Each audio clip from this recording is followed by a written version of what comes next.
In today's video, I'm going to teach you how to use the if function in Microsoft Excel. This powerful tool allows you to make logical comparisons between a value and what you expect by testing for a condition, and then returning one value for a true result and another for a false. Now let's start by opening Excel through your Office 365 portal. If you're signed into your Office 365 account, simply navigate to the menu on the left where you'll see the Excel icon. Click on it and it should redirect you to a web browser.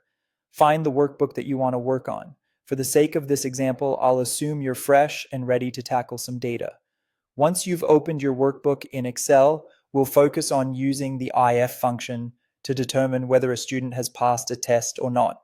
The if function can be incredibly useful for teachers and administrators who need to quickly and efficiently determine grades without manually scrolling through endless rows of data.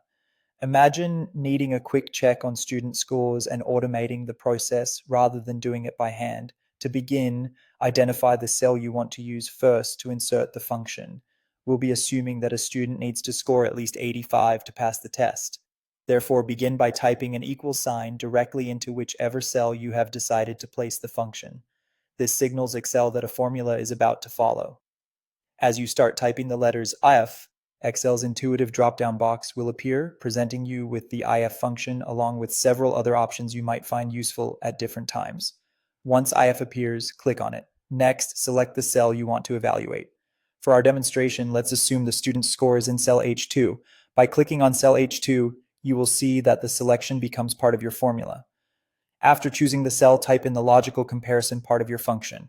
So type =, H2 greater than or equal to 85. This portion works as the condition that needs to be met for the function to execute our next step correctly. Following that, you'll need to specify what text or value should appear if the condition is true, in this case, a passing grade. After typing a comma, enter pass within quotation marks, because we need Excel to display this word as a text string. Then conclude with another comma followed by fail, in quotes, which marks the outcome if the original condition isn't met. Close the parentheses to finalize this construction. ESAL disease IFH2 85 pass fail.